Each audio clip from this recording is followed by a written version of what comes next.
Parte 5. Júpiter 5-1. A altura do comandante, raramente notável em Manhattan, tornava impossível que passasse despercebido nos corredores e vielas de Shorelis Ocean. Sua cabeça grisalha, de corte curto, destacava-se em meio ao mar de cabelos negros e brilhantes enquanto abria caminho pela multidão. Não fizera praticamente nenhuma concessão à segurança, exceto trocar o uniforme azul por um simples terno bege. Segurança era a menor de suas preocupações. Encontrou o Straits Café e Luke Lin sentado em sua mesa habitual, junto à parede do aquário. A atenção do comandante dividiu-se por um instante entre Lin, o jovem chinês de aparência mais sinistra que já conhecera, embora após dias de vigilância já estivesse acostumado com isso, e o peixe certamente mais feio que já vira, espiando por cima do ombro dele. Quase sorriu ao pensar que talvez Lin escolhesse aquela mesa porque o peixe ainda era mais feio do que ele. Dirigiu-se diretamente até lá. Luke Lin. Fui eu quem ligou para você. Ora, você me reconheceu. Estou impressionado. Não acha que todos nós parecemos iguais? Lin exibiu um sorriso malicioso, revelando dentes enormes e amarelados. Não. E este não é um lugar seguro, Sr. Lin. Sabemos que a proprietária, Sra. Wong, relatou detalhes de seus encontros com Blake Redfield a Randolph mais. Meu Deus, essa Sra. Wong é mesmo travessa. Lin ergueu uma sobrancelha. Algum mal aconteceu? Talvez você possa me ajudar a avaliar isso. Mas precisamos conversar em outro lugar. Lin deu de ombros. Desde que você pague. Ao deixarem o restaurante, Lin sugeriu uma rápida parada em seus aposentos, ali perto, queria pegar o violão. O comandante observou o interior com desconfiança, esperando o pior. As paredes eram sólidas, tomadas por prateleiras repletas de livros e revistas em diversas línguas europeias e chinesas. Clássicos orientais e ocidentais misturavam-se à pornografia oriental e ocidental com absoluta naturalidade. Móveis soldados à mão ocupavam grande parte do espaço exíguo. Brinquedos de alta tecnologia jaziam em vários estágios de montagem pelos cantos e sobre superfícies que aparentemente serviam a Lin, indistintamente, como escrivaninha, bancada de trabalho, tábua de corte e mesa de jantar. Posteres em vermelho vivo e dourado clamavam pela independência de Ganimedes do Conselho dos Mundos. Neles, oficiais da Junta Espacial apareciam caricaturados como brutamontes de olhos esbugalhados e botas altas. Compraram espetos de carne de porco assada ao molho de soja de um vendedor ambulante e caminharam até os jardins de gelo. Desceram degraus escorregadios e molhados até o fundo de um cânion artificial, onde um riacho murmurava aos pés de esculturas gigantescas talhadas no gelo antigo e duro de Ganimedes. Ali erguiam-se o feroz Kirtimusha, o corpulento Ganesha, a sanguinária Kali, a sorridente Guanin e outras figuras sobrenaturais, elevando-se 15 metros acima dos turistas. Sobre todos eles, um céu negro e gelado de 6 andares de altura exibia um enorme dragão da chuva esculpido em espiral. Sentados num banco ao lado do riacho fumegante, Lin dedilhava em seu violão de 12 cordas uma versão solo bastante razoável de concerto de Aranjuez, enquanto o comandante falava em voz baixa, áspera como pedras na arrebentação. Por meio de Von Frisch, mais fez contato com a Rising Moon Enterprises. 2 dias atrás, Mais e Mitchell fizeram o cruzeiro padrão. 12 horas atrás, a cápsula deles saiu da rota programada. Ao que tudo indica, caíram em Amalteia. Ao que tudo indica. Lin dedilhou com vigor, o rosto assumindo uma máscara exagerada de incredulidade. Não sabemos se alguém sobreviveu. O comandante fixou nele os olhos safira. E para repetir, perdemos contato com a expedição de Forster. Isso era tecnicamente verdade, embora houvesse existido uma última mensagem enigmática de Forster após a queda. Mas ela nada dizia sobre Mais ou Mitchell, e o comandante não pretendia compartilhá-la com Luke Lin, nem com ninguém desnecessário. O que estão fazendo a respeito deles? Nada. O Conselho Espacial divulgou a versão oficial de que restabelecemos contato e de que Mais e Mitchell estão seguros, recuperando-se de ferimentos leves. Se necessário, depois engoliremos essa mentira. Lin atacou as cordas com força. Aí toda essa burocracia. Por que mentir, cara? O maxilar do comandante contraiu-se. Primeiro, não temos um cortador disponível. Um pequeno deslize burocrático, como você diria. Levamos 2 dias para chegar a Amalteia com um rebocador local e... Ergueu a mão, antecipando a ironia de Lin. Segundo, a agência espacial não goza de muita simpatia entre os indo-asiáticos. Não podemos esperar ajuda espontânea deles. Eles acham que vocês não passam de racistas de olhos azuis defendendo interesses do continente norte. Lin sustentou o olhar azul do comandante enquanto dedilhava um arpejo de sabor mourisco. Sim, alguns dos nossos radicais mais excêntricos já me disseram algo parecido. Não direi que isso seja totalmente infundado. Pela primeira vez, o desconforto do comandante apareceu no leve alargamento das narinas. O fato é que eu pessoalmente garanti que não houvesse nenhum cortador disponível para resgatar Forster. Não queríamos criar tentação para forçar a situação. Lin começou a compreender. Então Sir Randolph Orgulho da Inglaterra mais naufragou exatamente onde vocês menos queriam, e acompanhado de uma americana branca e sexy. Dedilhou novamente. Mas ele não está jogando o jogo de vocês. Nova pausa musical. Se fosse para forçar a situação, vocês teriam derrubado a Miss Oceano Infinito deste ano, de cabelos negros e mamilos roxos. Refletiu por um instante. E eu iria junto. O comandante ocultou a decepção. Lin se recusava a levar qualquer coisa inteiramente a sério.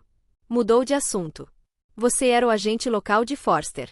Organizou a compra do submarino europeu. Não acreditamos que Von Frisch tenha contado isso a mais. Mas sabemos que eram muito próximos no negócio da Rising Moon. Provavelmente vendeu a ele também os códigos do cruzador lunar. Então por que não vendeu a informação sobre o submarino? Lin soltou um resmungo. Talvez por causa do meu dinheiro, ou melhor, do dinheiro de Forster. Ofereci a Von Frisch um bônus de 2% se ele mantivesse a boca fechada. Por que não contou isso a Forster? Não achei que ele fosse cobrar.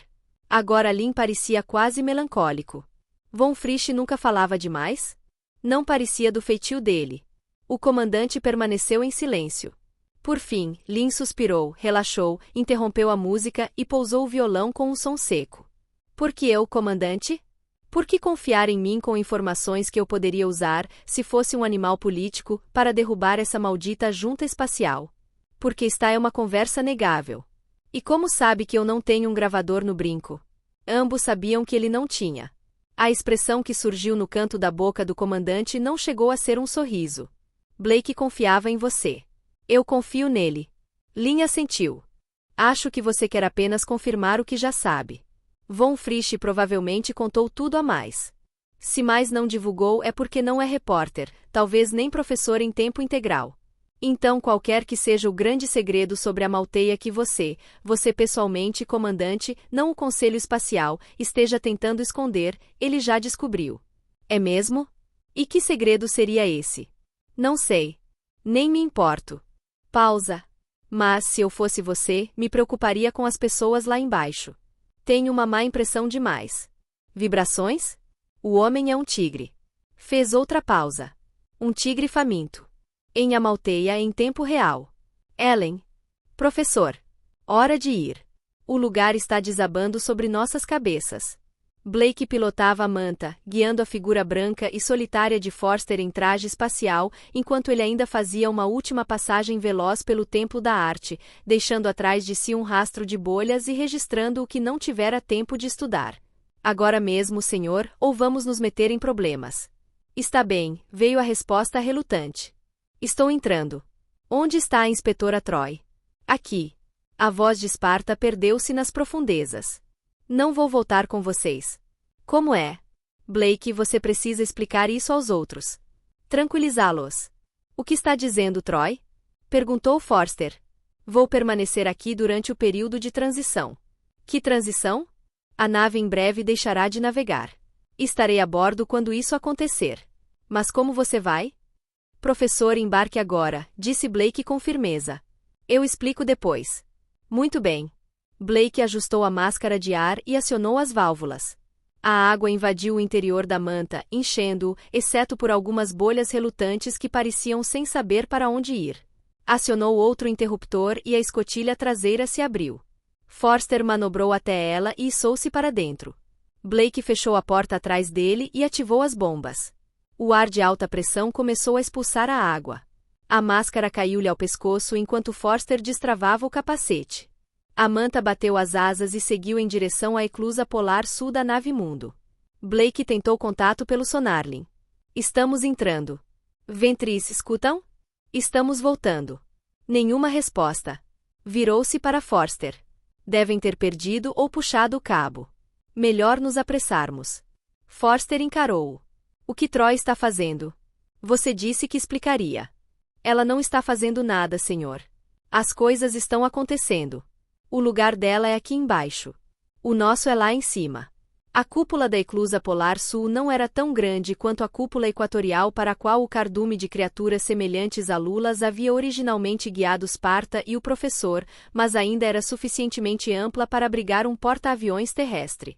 À medida que suas camadas moleculares se desprendiam, ou se retraíam, ou de algum modo, tornavam-se magicamente transparentes, naquele processo que os exploradores humanos ainda não haviam começado a compreender, mas do qual rapidamente passaram a depender, Blake e Forster puderam ver, através dela, o mar fervilhante do lado de fora, repleto da opalescência avermelhada da luz de Júpiter, atravessando o gelo que sublimava rapidamente.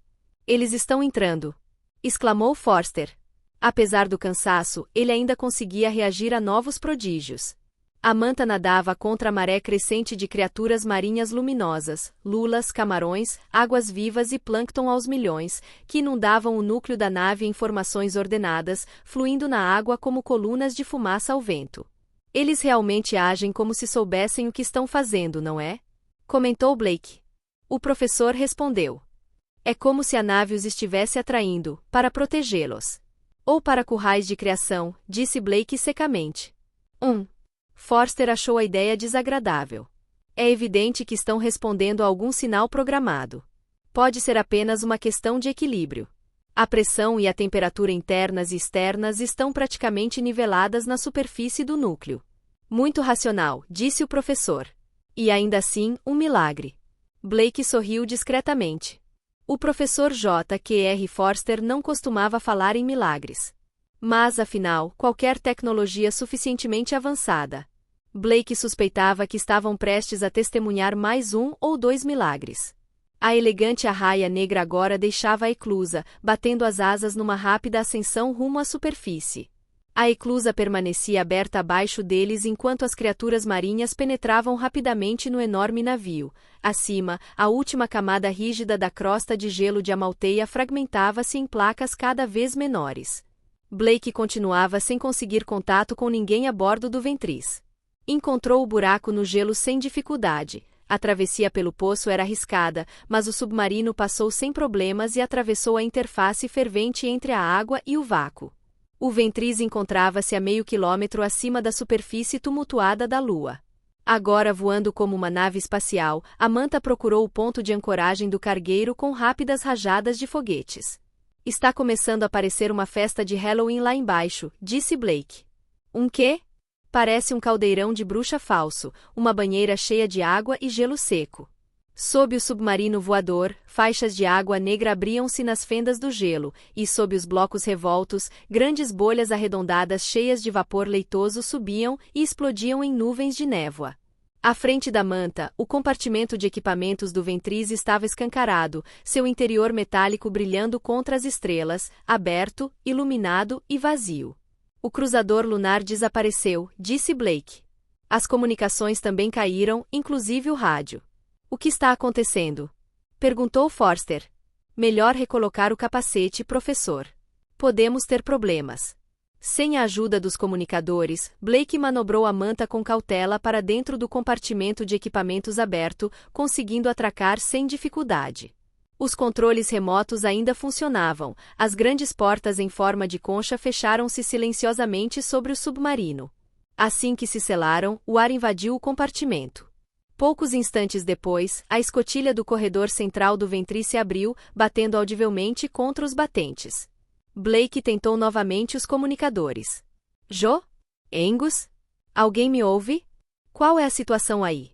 Olhou ao redor através da bolha, mas nada pareceu errado.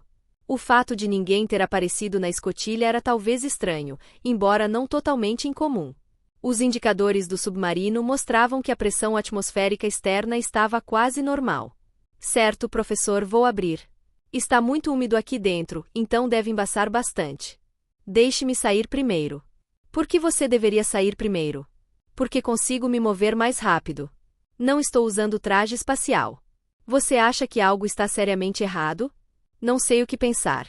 Há um cheiro estranho. Blake abriu a trava da manta e fez uma careta quando os tímpanos reagiram à diferença de pressão. O interior da cabine encheu-se instantaneamente de névoa, embaçando a superfície da esfera de polividro. Ficaram cegos por alguns instantes. A névoa dissipou-se rapidamente, mas a condensação permaneceu aderida à esfera.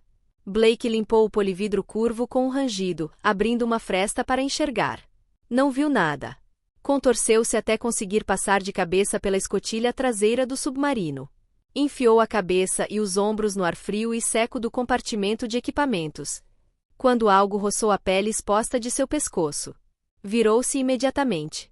Randolph mais estava agachado, sem peso, sobre a carcaça da manta. Na mão direita, segurava um injetor de drogas em forma de pistola. A enorme boca de mais curvou-se num sorriso obsceno. Má decisão, como se diz no futebol norte-americano. Um erro tático lamentável. Você deveria ter mandado o professor sair primeiro. Minha pequena mistura química teria sido completamente inútil contra um homem usando traje espacial.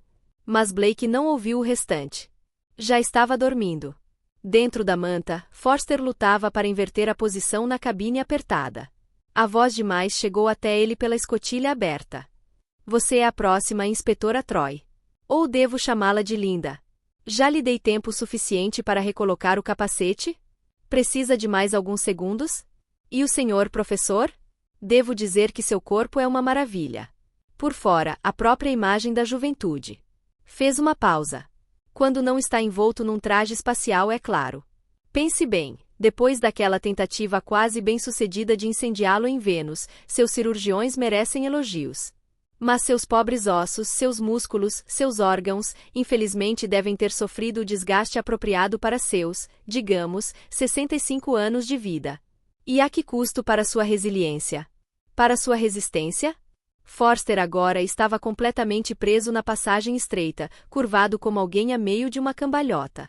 Pode sair quando estiver pronta, inspetora Troy. Encontrará em mim um anfitrião atento, disse mais alegremente. E quanto ao senhor professor, descanse enquanto explico a situação. Assim como Blake, toda a sua tripulação está tirando uma soneca, mas, a menos que eu tenha motivos para prolongar isso, despertarão em 1 ou 2 horas.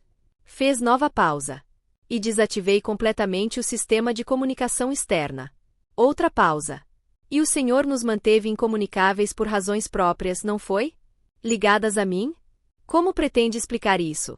Forster girou o corpo e agora conseguia ver pela escotilha aberta apenas as paredes metálicas nuas do compartimento de equipamentos. Mas permanecia fora de vista. Então eu lhe ofereci a desculpa perfeita para encobrir suas próprias transgressões, percebe? Mas interrompeu-se como se algo faltasse no roteiro. Está conosco, Troy? Deve estar. Você sabe de tudo, não sabe? De tudo. Outra pausa.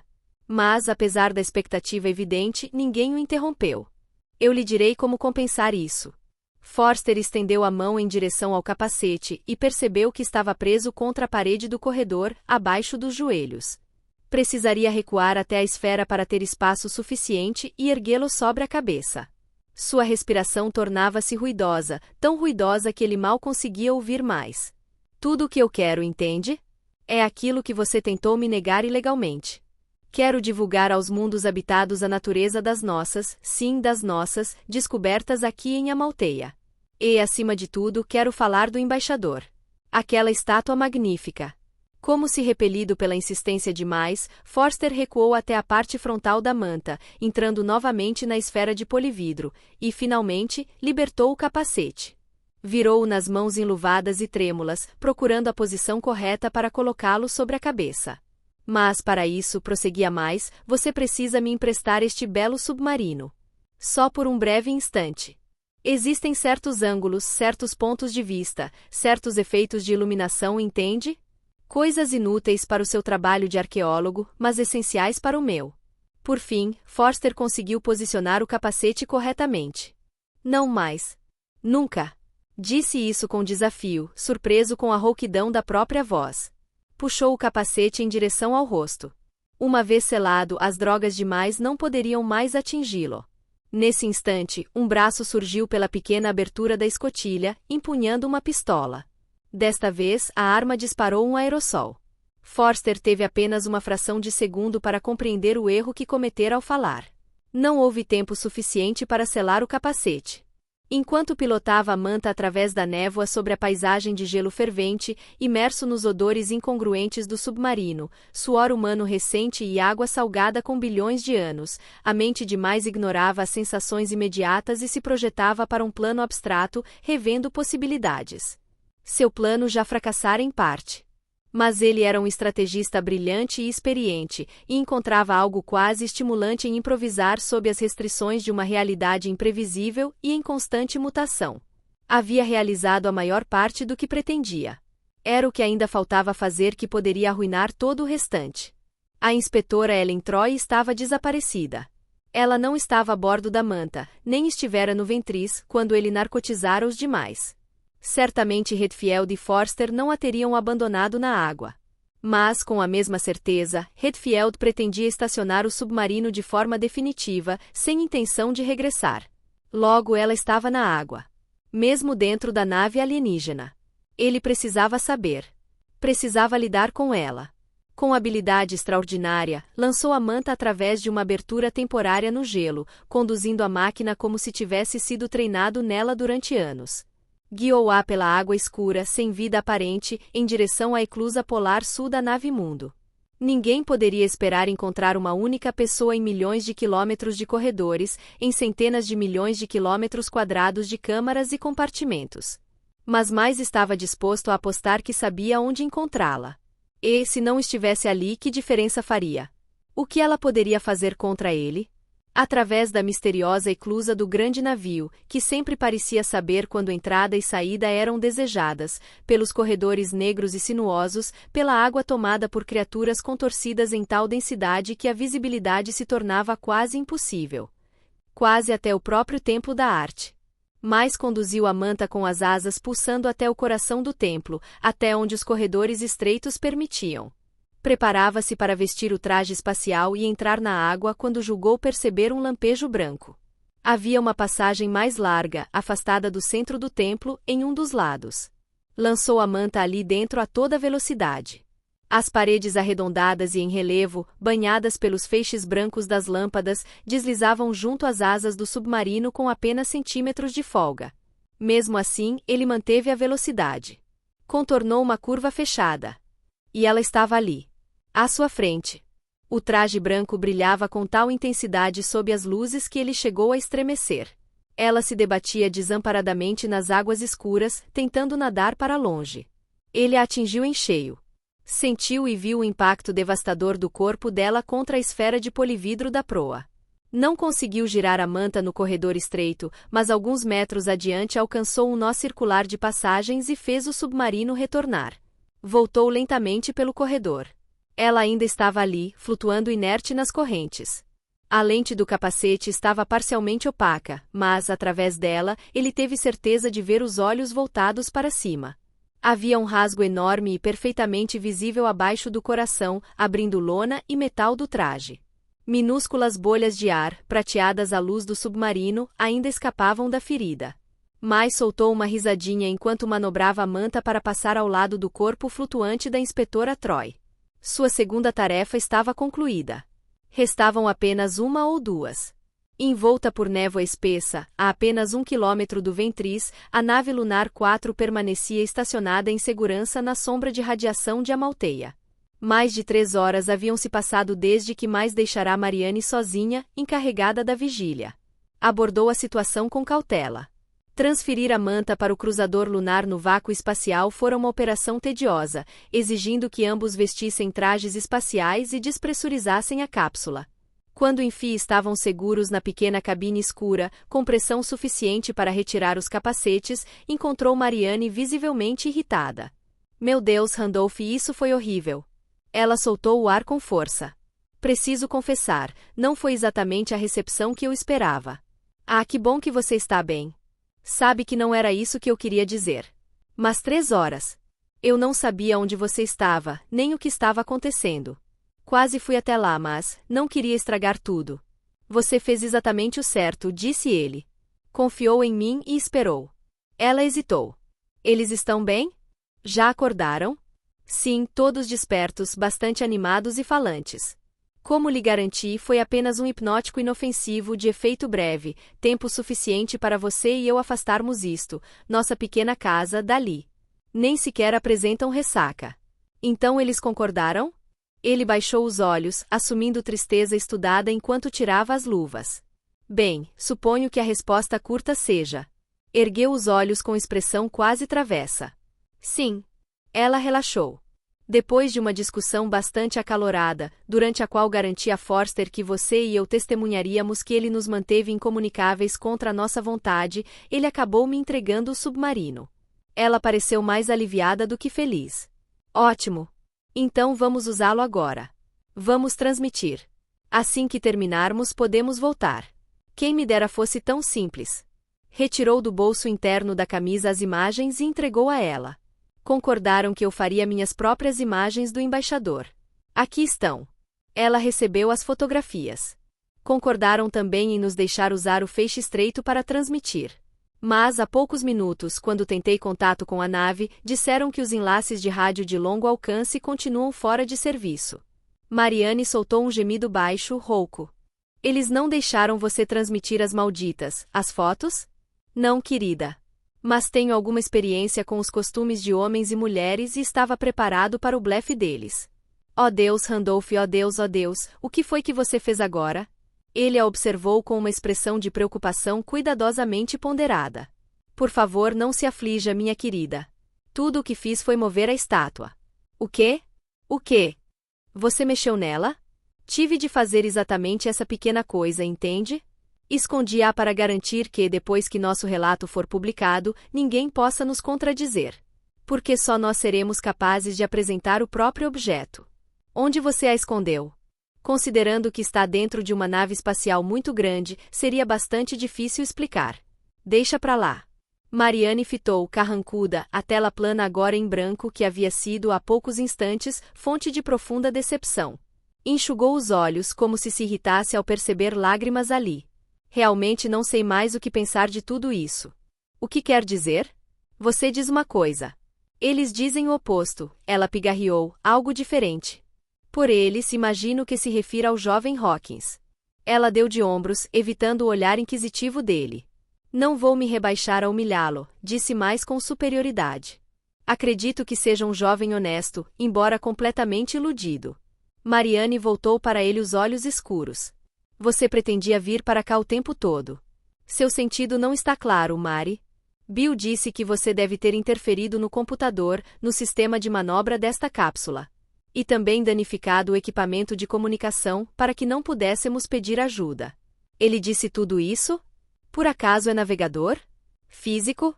Especialista em eletrônica? Ouviu isso de Groves e dos outros, depois que inspecionaram tudo.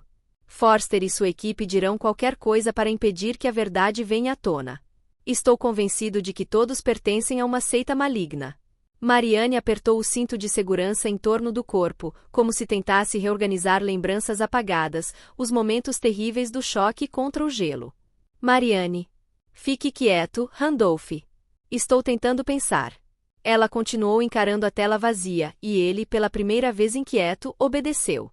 Depois de alguns instantes, ela perguntou. Você contou a eles que escondeu a estátua? Sim, claro. E o que disseram?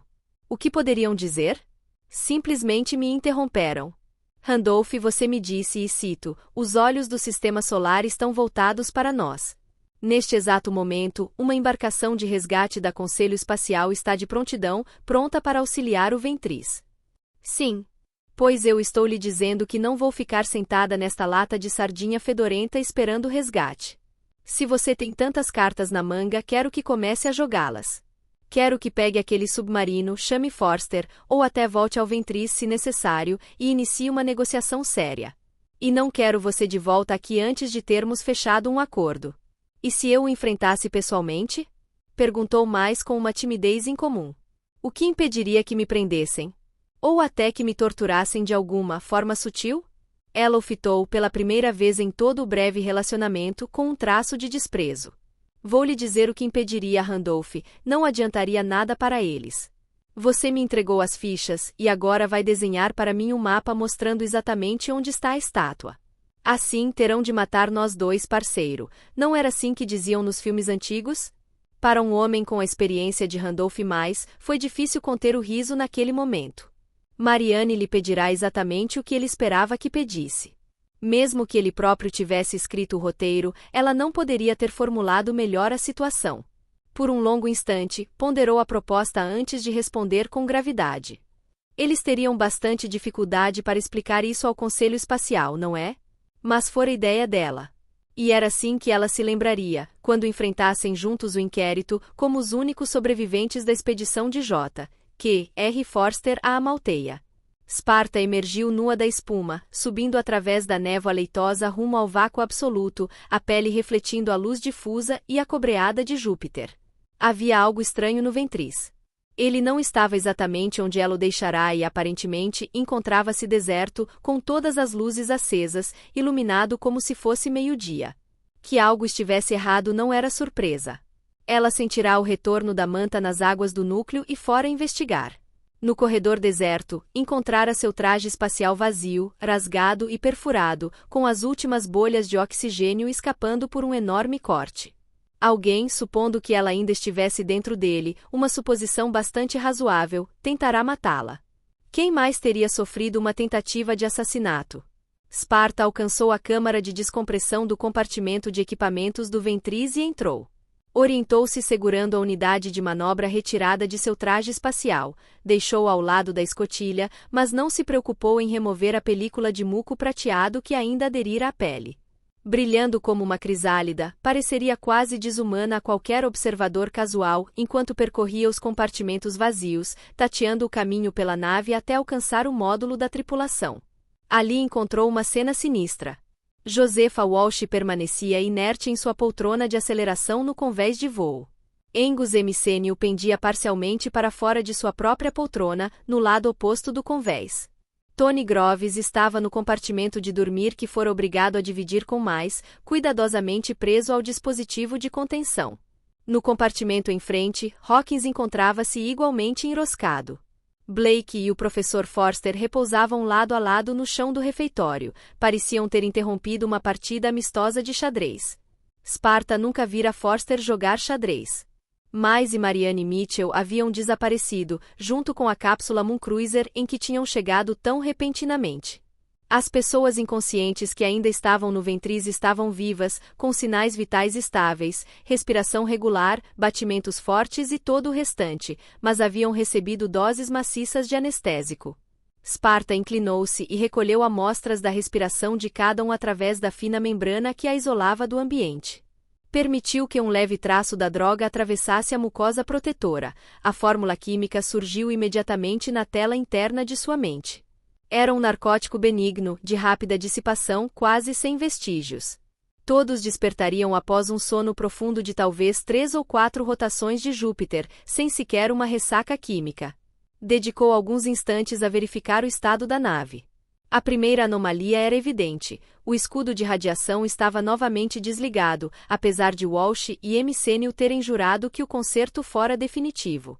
Mas, para um olhar superficial, nada mais parecia anormal.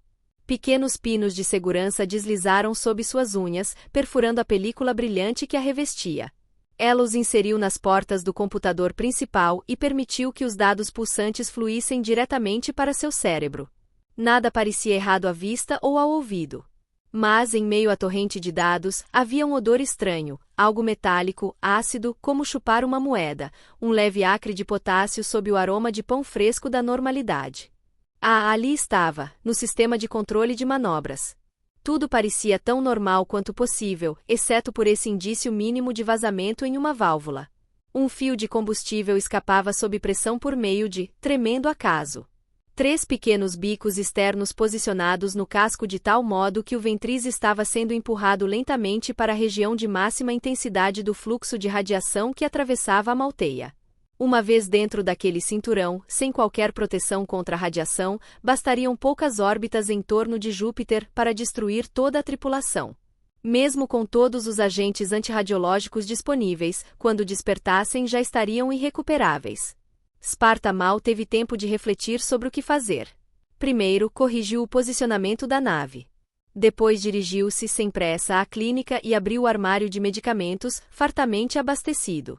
Visitou a tripulação na ordem de urgência de cada caso, aplicando em cada um a dose que considerava suficiente para trazê-los de volta à consciência em segurança, cerca de um dia antes do previsto pelo astuto sabotador. Randolph mais pilotou a manta até próximo do Ventris e a deixou estacionada no vácuo. O cargueiro parecia não ter se deslocado tanto quanto ele esperava, mas esse tipo de coisa era quase impossível de avaliar a olho nu. Naves, submarinos e satélites giravam em torno de Júpiter em órbitas continuamente reajustadas, enquanto a Malteia se desintegrava a poucos metros abaixo. Flutuou até o compartimento de equipamentos através das portas em forma de concha, abertas para o espaço exatamente como as deixará. Estacionou a manta e saiu dela com cautela. Passou pelas escotilhas da câmara de descompressão interna, fechando-as atrás de si para não alterar o ambiente, mantendo o traje espacial completamente selado. Não que temesse a tripulação. Dormiam em segurança para sempre, segundo acreditava. Avançou pelo corredor da nave enquanto, dentro do capacete, a respiração amplificada sibilava em seus ouvidos. Passou pelos compartimentos de dormir. Hawkins permanecia inconsciente, preso ao dispositivo de contenção. O pequeno Tony Groves ainda dormia no compartimento que dividira com ele. Atravessou a sala dos oficiais. Forster e Redfield continuavam ali, inclinados sobre o tabuleiro de xadrez, afastados apenas alguns centímetros de onde os deixará. Subiu até a cabine de comando. Josepha Walsh permanecia imóvel em sua poltrona, Angus Emicênio também. Nada no console principal parecia diferente. Acima da cabine de comando havia compartimentos de armazenamento, tanques de combustível do sistema de manobras e uma escotilha superior raramente utilizada pela expedição, que preferia a câmara de descompressão do compartimento de equipamentos. Mas não era descuidado. Verificou tudo novamente. Ainda não havia ninguém ali. Desceu pela nave, passando outra vez pelos corpos adormecidos. Tudo permanecia exatamente onde devia estar. Mais criará muitos cenários de mistério ao longo da vida, mas nenhum lhe parecerá tão perfeito quanto aquele. O depoimento de Marianne, todas as evidências físicas, cada detalhe sustentaria sua versão particular da verdade. Mal alcançara o final do corredor quando sentiu uma presença, um breve deslocamento de sombra ao longo da parede. Alguém atrás dele? Virou-se bruscamente. Por que o senhor não nos conta um pouco mais, Sir Randolph? Forster o pressionava com firmeza usando um dedo indicador grosso como um taco de cricket. Sobre por que julgou necessário nos gasear. Sobre por que julgou necessário sabotar os sistemas de comunicação. Sobre o que aconteceu com a senhora Mitchell. Mas estava cercado, tão de perto quanto o espaço limitado de uma nave permitia, por todas as pessoas que ele acreditara ter neutralizado. Todas. Seus argumentos legalistas não pretendiam convencer ninguém. Todos sabiam disso. Seu objetivo era outro, fazer suas declarações serem registradas pelos gravadores da nave, agora evidentemente reativados, e ganhar tempo. O senhor sabotou as comunicações, professor, declarou em voz alta. Não eu. Marianne e eu tomamos as medidas que julgamos necessárias para escapar. Escapar de quê? Talvez demore mais do que para vocês, mas podemos voltar a Ganymedes sem a ajuda de ninguém. Já entramos em contato com a agência espacial. Eles estão a caminho.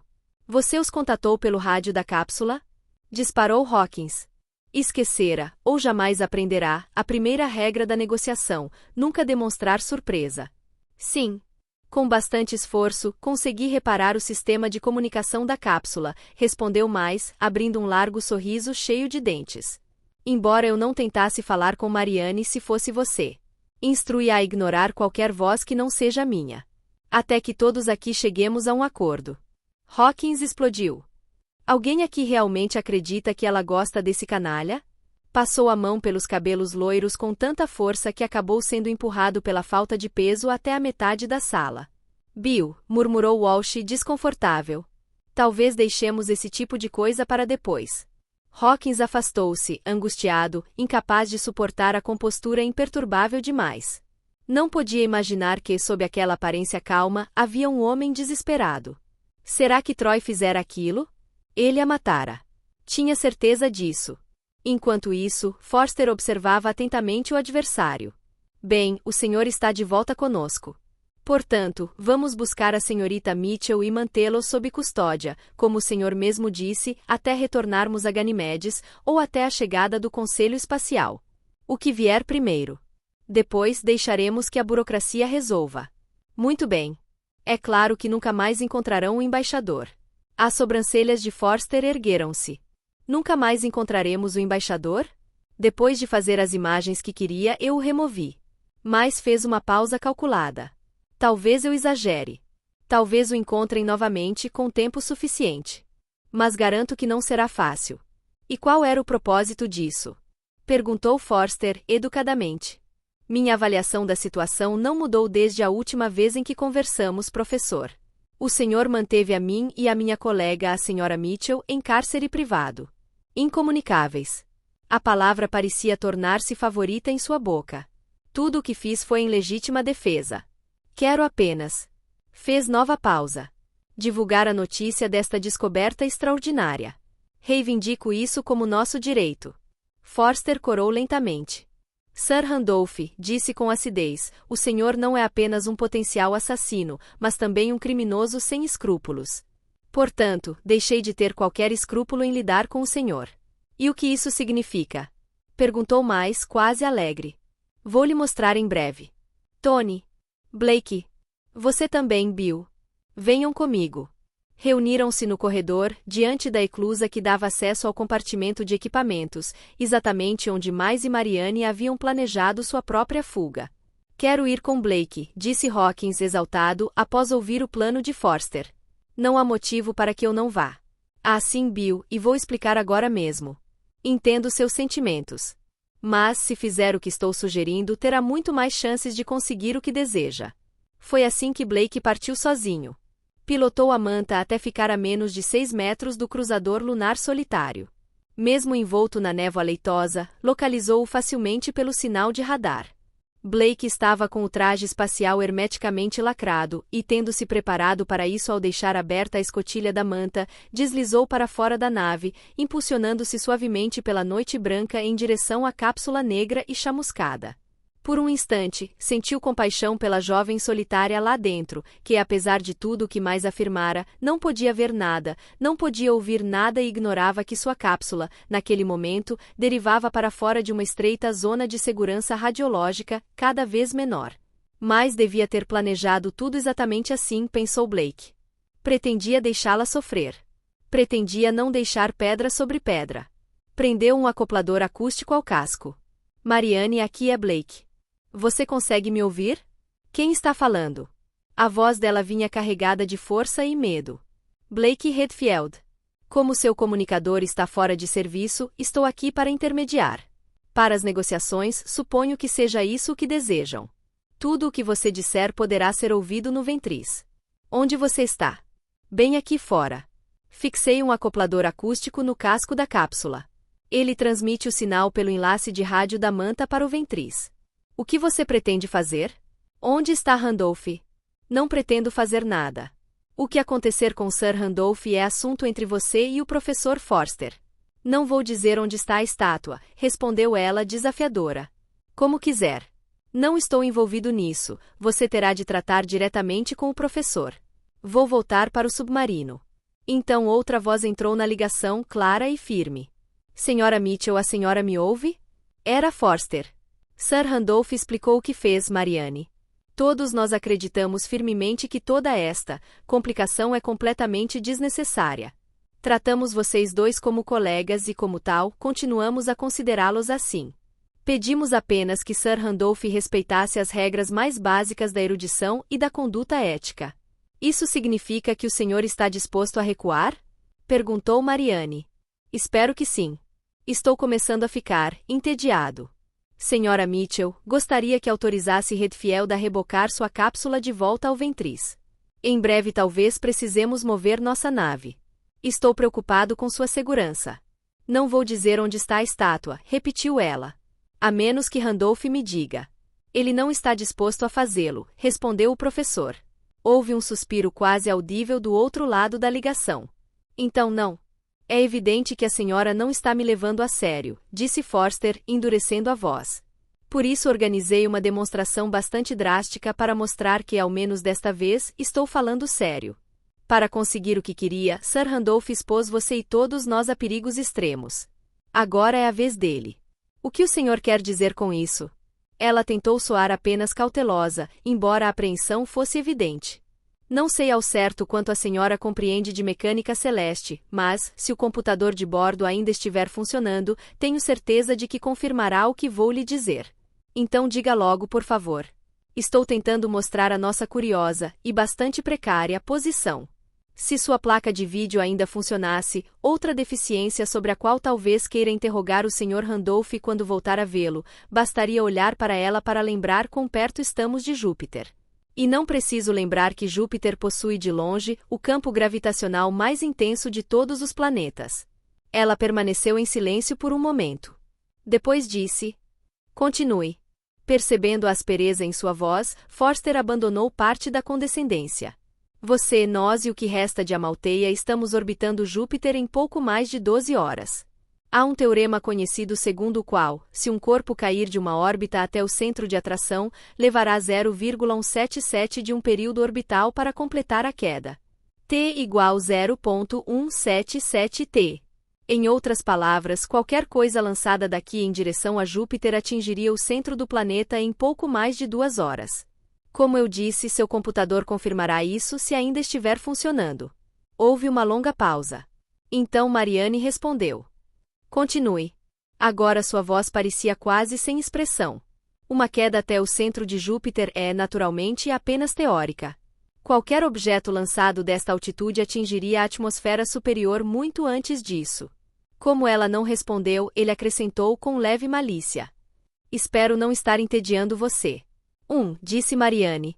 Apenas continue. Calculamos o tempo exato, aproximadamente 1 hora e 35 minutos. A senhora trabalhou conosco tempo suficiente, senhora Mitchell, para compreender que, à medida que a massa de Amalteia evapora e a Lua encolhe sob nós, seu campo gravitacional, já fraco, tornou-se ainda mais fraco. O computador indica que a velocidade de escape agora é de apenas cerca de 10 metros por segundo. Qualquer coisa lançada a essa velocidade jamais retornará. V igual 10 ms. Imagino que sua própria experiência confirme isso. Sim, claro. Agora ela não parecia impaciente. Talvez já tivesse percebido exatamente aonde ele queria chegar. Vou direto ao ponto, prosseguiu Forster. Pretendemos levar Sir Randolph para uma breve caminhada espacial, até o ponto subjoviano, diretamente abaixo de Júpiter, para ser preciso. Desativamos a unidade de manobra do traje dele. Nós podemos operá-la, ele não. Vamos lançá-lo nessa direção. Estaremos preparados para resgatá-lo com o Ventris assim que a senhora nos fornecer instruções detalhadas sobre a localização da estátua, informações que o próprio Sir Randolph garante que a senhora já possui. Mariane hesitou. Quero falar com Randolph. Sinto muito. Isso é impossível. Blake, ouvindo tudo, percebeu que a expectativa de Forster se tornava quase evidente demais. Era aquele o instante que o professor aguardava. Então Mariane perguntou suavemente. Bill está na cabine de comando? Hawkins? Ai, sim, está. Deixe-me falar com ele. Bem, se você insiste. A voz de Hawkins entrou imediatamente, nervosa, culpada, quase febril. Eu protestei, Mariane. Vou registrar uma reclamação formal, prometo. Mas Forster está irredutível. Ele? Forster interrompeu com irritação. Basta, Hawkins. E nada de digressões, senhorita Mitchell. Depois do que lhe expliquei, tenho certeza de que compreende que o tempo é essencial. 1 hora e 35 minutos passam depressa, e se pudesse ver o que está acontecendo com Amalteia, concordaria que dispomos de pouco mais do que isso para confirmar qualquer informação que queira nos fornecer. O senhor está blefando, disse Mariane. Blake se alarmou. Aquilo não fazia parte do plano. Mas ela continuou. Não acredito que o senhor faria algo assim. Sua equipe não permitiria. Blake relaxou. Ela estava tentando soar firme, e fazia isso admiravelmente, embora horror e incredulidade ainda atravessassem suas palavras. Forster soltou um suspiro teatral. Que pena. Senhor Emicênio, Senhor Groves, por favor, prendam o prisioneiro e procedam conforme instruído. Ao fundo ouviu-se a resposta grave de Emicênio. Sim, senhor. O que estão fazendo agora? Perguntou Mariane. Sir Randolph e seus amigos vão dar um pequeno passeio, respondeu Forster. Uma pena que a senhora não possa assistir. Foi a deixa de Blake. Interveio com energia calculada. Professor, o que impede Mariane de pensar que tudo isso é um blefe monumental? Ela o conheceu melhor nestes últimos dias, afinal, foi o senhor quem salvou a vida dela, e não acredita que realmente mataria o sujeito jogando-o em direção a Júpiter. E, mesmo que acreditasse nisso, conhece Angus e Tony, provavelmente também não imagina que eles fariam uma coisa dessas. Pausa. Certo, Mariane? Ela não respondeu. Blake prosseguiu. Bem, ela provavelmente acha que percebeu a farsa, e nós é que ficamos parecendo tolos. O que você sugere? Perguntou Forster. Acho que deveríamos deixá-la sair dessa lata e ver por si mesma. Ela sabe que não estamos interessados em capturá-la. Se estivéssemos, eu já a teria rebocado de volta para o Ventris. E ela nem teria percebido. A sugestão levou cerca de 4 segundos para ser assimilada, pouco mais do que o tempo de que Mariane precisou para fechar o capacete. Todos os parafusos explosivos da escotilha da cápsula dispararam ao mesmo tempo, e a escotilha quadrada desprendeu-se, tombando lentamente em direção ao vazio. A cápsula recuou alguns metros, flutuando para trás, enquanto Mariane emergia pela abertura. Era evidente que já concluíra que o cruzador lunar não passava de uma relíquia inútil de um jogo anterior. O novo jogo seria disputado ali no vácuo. Quem quer que vencesse ou perdesse, quem voltasse para casa voltaria a bordo do Ventris, se voltasse em alguma nave. Ela olhou em volta. Observou o cabo umbilical espiralado que ligava o acoplador acústico da cápsula à manta, pairando a poucos metros de distância. O rosto de Blake Redfield era visível através da esfera frontal, mas ela mal lhe concedeu um olhar. Também percebeu o reflexo brilhante e distante do Michael Ventris suspenso acima da névoa luminosa. A vasta curvatura de Júpiter erguia-se sobre todos eles, tingindo os filamentos de névoa de um rosa carnoso sob sua luz refletida. 3 figuras brancas, semelhantes a bonecos, saíam naquele instante da baía aberta do Ventris. Ela está fora, professor, disse Blake. Agora que não está mais protegida pela cápsula, senhorita Mitchell, consegue me ouvir pelo comunicador do traje? Perguntou Forster. Sim. Estou ouvindo. Se usar a lente de aumento do visor, poderá verificar que Angus e Tony não estão arrastando uma armadura vazia entre eles. Dentro de 1 minuto estarão no horizonte, mas a senhora conseguirá ver Sir Randolph quando ele começar a subir. Mariane permaneceu em silêncio, apenas abaixando a viseira auxiliar sobre o visor principal. Por um instante, o tempo pareceu parar. O éter permaneceu mudo. Forster não disse nada. Mariane nada disse. Apenas observava o céu. Blake permaneceu deitado na manta sem falar, aparentemente examinando as unhas, poupando deliberadamente Mariane de qualquer olhar curioso. Ela continuava em silêncio. Estaria esperando para ver até onde o professor iria? O horizonte difuso de Amalteia parecia absurdamente próximo. Mariane fez um pequeno gesto involuntário que a desequilibrou. Vira o jato dos sistemas de manobra de Angus Emicênio e Tony Groves riscando linhas finas e retas contra o fundo alaranjado de Júpiter. Corrigiu-se rapidamente, a tempo de ver as 3 figuras elevando-se no espaço. Enquanto observava, elas se separaram. 2 desaceleraram e começaram a recuar. A terceira continuou subindo, indefesa, em direção à massa ameaçadora de Júpiter. Ele vai morrer, sussurrou. Vocês o lançaram no cinturão de radiação. Forster não respondeu, talvez não a tivesse ouvido, e Blake assumiu a tarefa de dissipar aquele horror específico. Cuidaremos disso quando ele voltar à nave. Temos enzimas para remover células mortas e reparar as danificadas. Você sabe por experiência própria que nem 12 horas de exposição o matarão se ele receber tratamento. 12 horas? Sim, respondeu Blake com um leve traço de satisfação. Mas sabia disso quando provocou o acidente com vocês 2. Ele contava que salvaríamos suas vidas. E salvamos. Quase imediatamente, Blake arrependeu-se. Não era o momento de enfraquecer a compaixão dela por mais. A voz de Forster voltou. Espero não precisar insistir na urgência da situação. Como disse, o tempo de queda da nossa órbita até a atmosfera superior de Júpiter é de aproximadamente 95 minutos. Mas, naturalmente, se alguém esperar metade desse tempo, será tarde demais. Marianne flutuava no espaço, braços cruzados, cabeça inclinada para trás.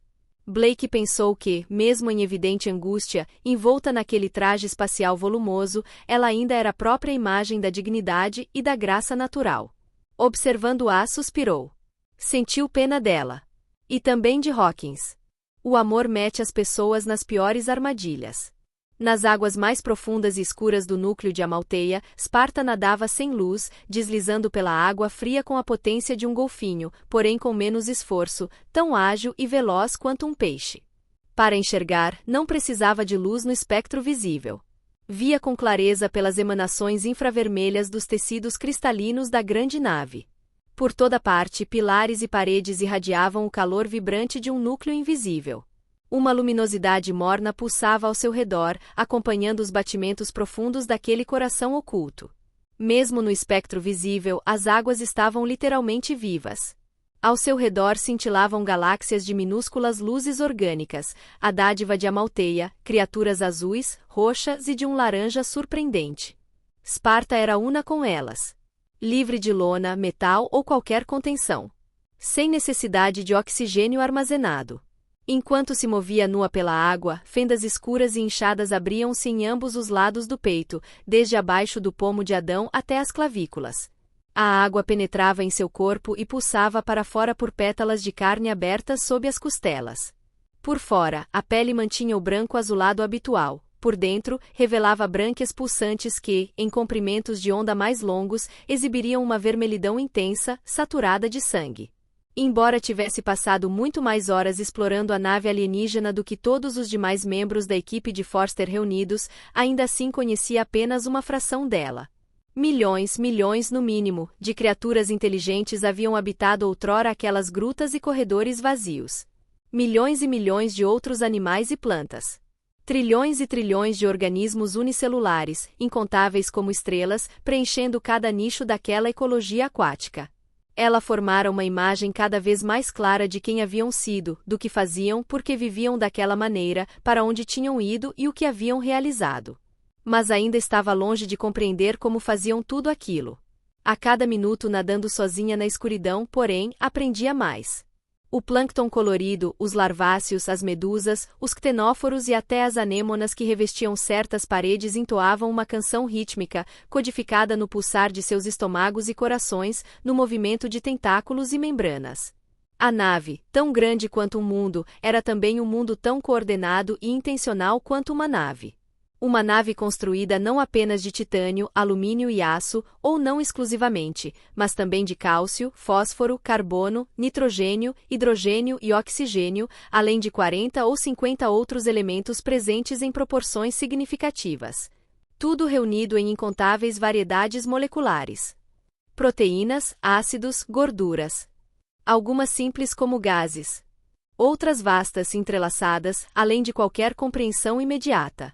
Havia ali formas familiares.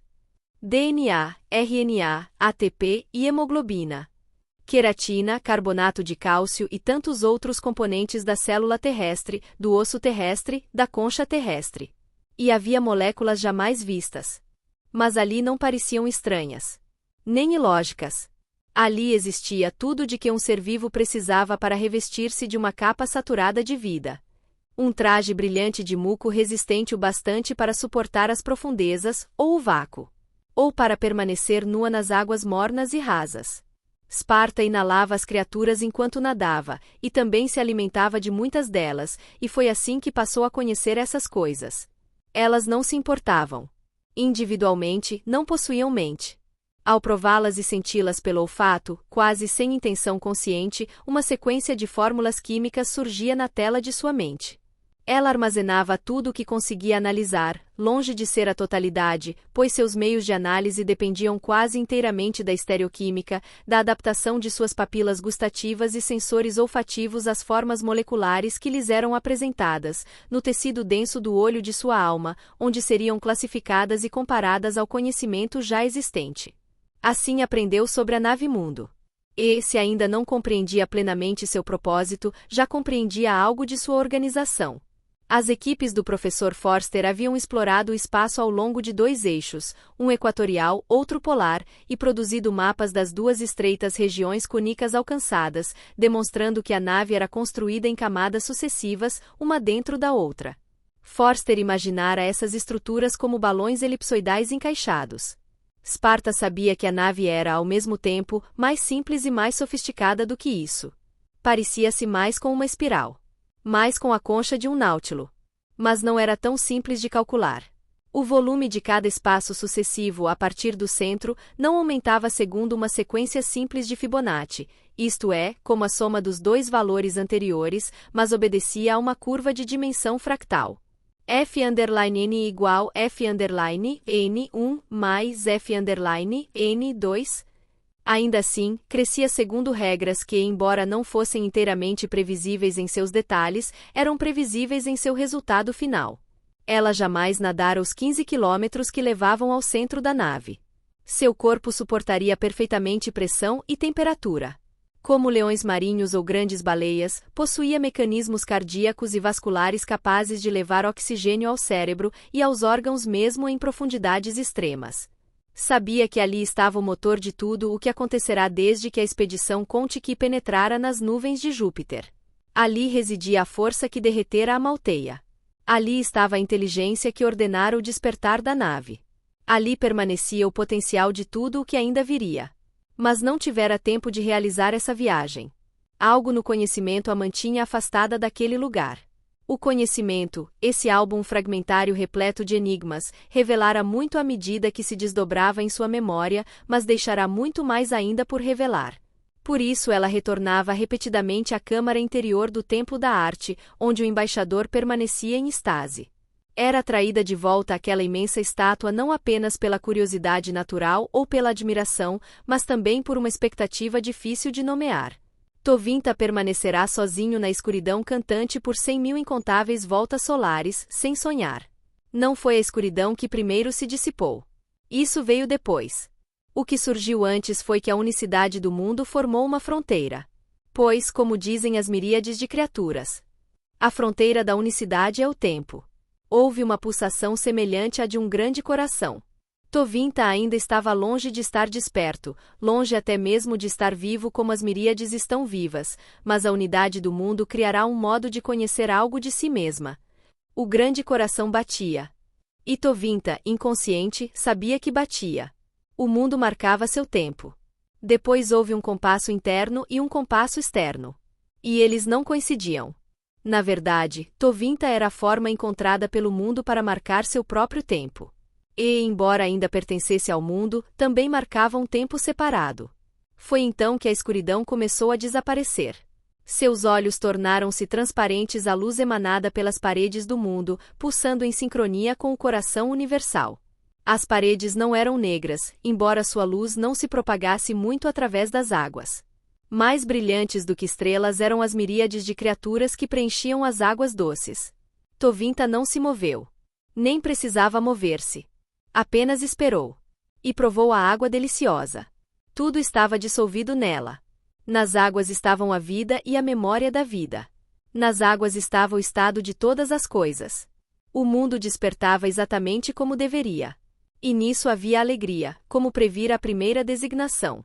Os circuitos mais perigosos do Sol, temidos com razão pelos delegados posteriores, pois, ao observarem o estado dos mundos naturais, haviam mergulhado em profunda tristeza, tinham sido suportados pelas miríades de criaturas. Agora seus representantes, os designados, haviam chegado. Tudo estava bem. Eles haviam chegado. Seu odor estava na água. Aceitável. Até agradável. Embora diferente de tudo o que fora previsto pelos primeiros designados. Pois essas criaturas não respiravam sob a água. Mas isso não importava. A natureza delas, pensadores abstratos, construtores de máquinas, guardiões da vida, narradores de histórias, fora descoberta pelos segundos designados. O que mais maravilhava Tovinta era quão poucas eram. Havia tão pouco sabor delas na água. Tão pouca variedade. Seu número era menor que um feixe de antenas. Onde estavam suas grandes embarcações? Por que as miríades de criaturas dos mundos naturais não haviam vindo aos milhares e milhões para ocupar os espaços preparados para elas? Pois o mundo fora organizado para recebê-las. Quando se percebeu que a grande obra fracassara, e que os mundos naturais também fracassariam, os segundos designados declararam que ainda havia esperança. Que tudo terminaria bem. Que elas chegariam. Que desenvolveriam não apenas pensamento abstrato para construir máquinas, mas também cuidado pela vida e capacidade narrativa, sem a qual seria impossível conduzi-las adiante. Agora, porém, o momento chegará. O mundo despertava. E logo se moveria. Se tudo o que restasse tivesse de partir com ele, assim seria. Nas águas próximas, Tovinta provou um deles, aquele que vinha com mais frequência. Pelo bater de 3 corações, pela marcação do tempo, soube que era hora de trocar histórias. Depois de longas horas nadando sozinha na escuridão viva, Sparta começara a compreender profundamente o papel do conhecimento nos mitos e lendas da Idade do Bronze, de que tantas religiões contemporâneas descendiam. Sabia agora por que tantos heróis haviam passado tanto tempo debaixo d'água. Sabia por que o Gênesis descrevia o céu e a terra no princípio como sem forma e vazios, havia trevas sobre a face do abismo. E por quê? O Espírito de Deus pairava sobre a face das águas. Pois a palavra hebraica que os tradutores do rei Jaime converteram em pairava era meraepet. Chocar. Como as águias chocam. Como os salmões chocam. Acima ou abaixo das águas. Sparta cintilava em branco pelos corredores do Templo da Arte, onde as paredes brilhavam com intensidade ainda maior e nebulosas de vida radiante fervilhavam em densidade crescente. Chegou à câmara interior. O embaixador repousava em seu pedestal. Inalterado. Sem qualquer sinal visível de vida. Muito menos de consciência desperta. Pelo gosto da água ela soube. Ainda não. Os ácidos que banhavam suas células em estase estavam se dissipando, deixando lentamente seu organismo. Ela pairou diante do embaixador na água, os cabelos curtos e lisos, desbotados, balançando suavemente na correnteza, enquanto as guelras se abriam e fechavam com a mesma graciosidade do ondular das algas marinhas na lenta ressaca. Você está acordada. Ela expulsou o ar, retirado pelas brânquias, armazenado nos pulmões, pela boca e pelo nariz, e produziu estalos profundos na garganta, falando no idioma conhecido por aqueles que o haviam reconstruído como a língua da cultura X. Um único clique ecoou na água ao redor. Sim. Como você se chama? Nós somos o mundo vivo. Como deseja ser chamado? Os sons que retornaram eram batidas ocas, como gongos de madeira percutidos sob a água. Neste corpo, a forma de tratamento é Tovinta. Você é Tovinta? O volume corporal de Sparta era apenas 1/4 do da embaixadora. Por mais que tentasse, não conseguia reproduzir com precisão o som daquele nome. Podem nos chamar de Tovinta. Não nos denominaríamos assim, mas compreendemos que vocês possuem uma impressão diferente, uma perspectiva diferente. Como você se chama? Nós, todos da minha espécie, nos chamamos seres humanos. Neste corpo, a maioria das pessoas que me conhece me chama de Ellen Troy. Outras me chamam de Linda Nage. Eu me chamo Sparta. Chamamos você de designado. Por que me chama assim? Você é como os outros humanos que vieram até aqui, e como aqueles que observamos antes, mas também é diferente. Você aprendeu modos de tornar-se mais semelhante a nós. Só poderia ter aprendido isso com designados, portanto, você é designado. Por favor, explique essas questões. Sparta emitiu uma sequência impaciente de estalos e chiados. Quero saber sua interpretação. Contaremos muitas histórias um ao outro. Contaremos tudo o que pudermos sobre o que aconteceu antes de nossa última visita. Vocês nos contarão tudo o que aconteceu desde então. A cada frase, a água fluía para dentro e para fora do manto do embaixador, a vida pulsava em seu corpo. Haverá mais tempo depois. Mas agora o tempo é curto. Onde estão os outros? Estão em nossa nave no espaço próximo. Então você deseja que sejam destruídos. O rosto impassível do embaixador não demonstrou aprovação nem desaprovação ao desprender-se sutilmente do pedestal reluzente e do emaranhado de microtúbulos que o prendiam à nave. Você deseja vir conosco sozinho? Não. Um estalo reverberou pela água. Eles não devem ser feridos. Todos devem vir. Há pouco tempo. Muito em breve, não haverá mais tempo. Eu lhes direi se você me mostrar como. Venha, e nós lhe mostraremos. A escotilha do compartimento de equipamentos da Michael Ventris abriu-se lentamente. Marianne entrou primeiro, seguida por Blake.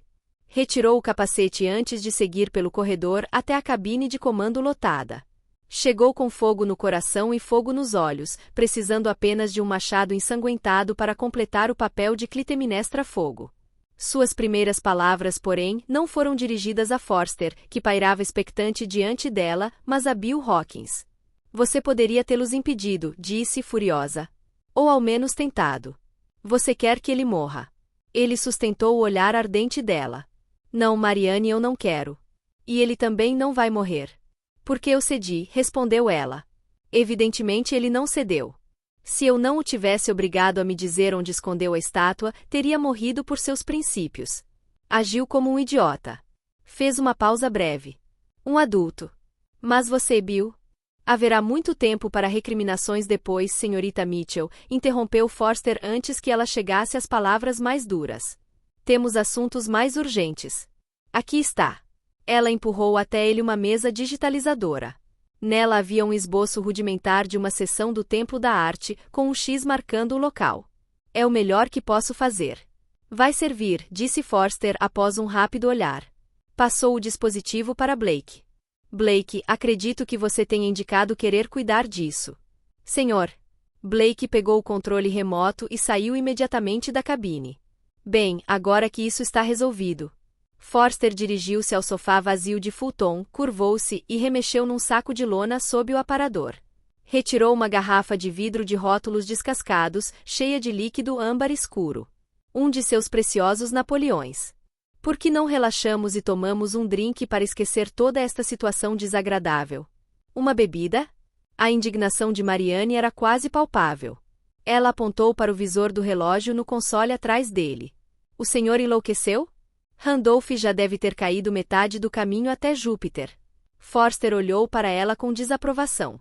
A impaciência é uma falha comum nos jovens, disse, o que soava estranho vindo de alguém de aparência tão jovem. Não vejo motivo algum para ação precipitada. Marianne corou, mas empalideceu quase imediatamente, o medo real substituíra momentaneamente a raiva. O senhor prometeu, sussurrou. Na expressão de Bill Hawkins, a ameaça começava a substituir a ansiedade. Professor, o senhor me disse, sinceramente, não vejo sentido em prolongar isso. Ao perceber a intensidade da reação, Forster concluiu que talvez tivesse levado a brincadeira longe demais. Afinal, sua piada já estava feita. Posso dizer imediatamente, senhorita Mitchell, Randolph mais não corre mais perigo do que qualquer um de nós. Podemos buscá-lo quando quisermos. Então o senhor mentiu para mim. Não, certamente não. Mais mentiu repetidas vezes para você, mas tudo o que eu disse foi verdadeiro. É verdade que você tirou conclusões precipitadas. Bill também tirou, até que eu lhe explicasse a situação. Sua indignação, tanto em seu nome quanto no demais, era genuína, e duvido que conseguíssemos contê-lo sem convencê-lo de que falávamos a verdade. Qual é a verdade? Exigiu ela, acrescentando com um sibilo, se estiver disposto a terminar essa conversa fiada autocongratulatória. Apesar de si, Forster hesitou. Sim, bem, quando eu disse que um corpo levaria 95 minutos para cair daqui até Júpiter, omiti, admito, não por acaso, uma frase bastante importante. Eu deveria ter acrescentado, um corpo em repouso em relação a Júpiter. Fez pequena pausa. Mas nós não estamos em repouso em relação a Júpiter. Sir Randolph compartilha nossa velocidade orbital, cerca de 27 km por segundo. Marianne era rápida mesmo diante de conceitos estranhos. Sua raiva perdeu um pouco da força moral diante da suspeita do que viria em seguida. Dane-se seus números. Pelo amor de Deus, vá direto ao ponto. Sim, como você disse. Incrivelmente, agora ele parecia quase constrangido. Nós o lançamos para longe de Amalteia, em direção a Júpiter. Mas a velocidade adicional foi insignificante. Ele continua praticamente na mesma órbita. Segundo o computador, o máximo que fará é derivar cerca de 100 km para dentro. Em uma revolução, aproximadamente 12 horas, retornará exatamente ao ponto de partida. Sem que precisemos fazer absolutamente nada. Marianne trocou um olhar com o professor. Para Walsh e Hawkins, observando do convés de voo, o significado foi imediato. Forster estava envergonhado de si mesmo, mas desafiador, porque acreditava que fizera o necessário. Marianne estava aliviada, porém frustrada e irritada por ter sido enganada.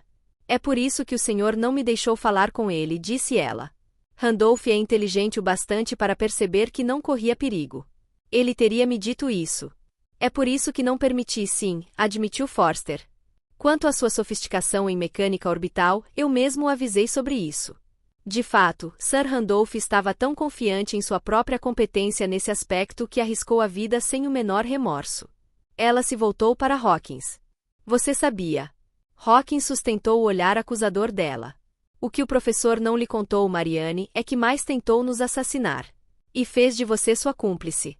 Vocês dois não nos deixaram inconscientes por apenas alguns minutos, vocês nos gasearam completamente. Depois, ele programou a nave para derivar em direção ao cinturão de radiação. O sangue abandonou-lhe o rosto, mas ela respondeu. E daí? Os efeitos da radiação têm cura. As palavras saíram com mais desafio do que convicção. Eu também sei disso por experiência própria. Contanto que alguém esteja acordado para administrar a cura. Vocês nos drogaram para nos manter inconscientes por tempo suficiente para que, quando despertássemos, já fosse tarde demais para nos salvarmos. Ele a manteve viva apenas para corroborar a versão dele, mas garantiu que você não testemunhasse nada. Marianne encarou Hawkins. Seu rosto lentamente se deformou com o horror do que ouvia. Depois voltou o olhar vacilante para Forster. Então, por que ele se daria ao trabalho de esconder a estátua? Não se deu ao trabalho algum, é claro, respondeu Forster. Entreguei seu mapa a Blake para que fosse guardado em compartimento lacrado junto com o restante das provas contra ele. Mas lhe contou uma história mirabolante para que você o mandasse de volta ao Michael Ventris. Fez uma pausa calculada. Foi tudo ideia sua, Marianne. Você é a culpada, o inocente Sir Randolph. Outra pausa. Mas jamais teria feito isso sozinho. Ou, pelo menos, era isso que ele diria ao Conselho Espacial. Se o senhor sabia por que fez tudo isso? Perguntou Marianne. Forster respondeu em voz baixa. Para que você também soubesse. Nós o encontramos, Sir Randolph. Suponho que o senhor tenha estado ouvindo a conversa. Sim. Sênio e Groves alcançaram Sir Randolph mais uma hora depois de Forster ordenar o resgate. Ele já estava a apenas 20 quilômetros de altitude e foi localizado sem dificuldade pelo sinalizador de rádio ainda ativo em seu traje, preservado intacto mesmo após a desativação do sistema de comunicação. Sua exposição à radiação não seria pior do que a dos próprios resgatadores. Afinal, não será mais necessário fazer aquela longa viagem de ida e volta. A senhorita Mitchell valorizava demais a sua vida, comentou Groves. Sim, bem, uma pessoa bondosa. Aprende rápido.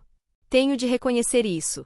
Receio que tenha abalado um pouco a confiança dela em você. Mas não respondeu. Dos dois tripulantes, o pequeno e ágil Tony Groves inclinava-se naturalmente ao papel de Mercúrio, o psicólogo. Parecia-lhe que algo se esvaziara em mais. Alguma força obscura de resistência. Ele descia com eles quase apático, vindo do céu cor de bronze dominado por Júpiter.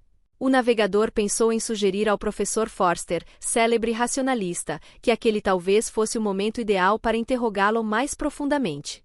Talvez o historiador jornalista estivesse disposto a admitir algo mais próximo da verdade nua. Antes disso, porém, precisavam retornar ao Michael Ventris. Um ponto de luz quase invisível ao lado da massa brilhante de Amalteia, que parecia despencar pela noite, mudando perceptivelmente de posição contra o fundo imóvel das estrelas. Enquanto observavam, mergulhando em alta velocidade com os propulsores dos trajes, a aparência de Amalteia começou a mudar. O último resquício da crosta gelada derreteu-se em água quente. A última gota evaporou instantaneamente.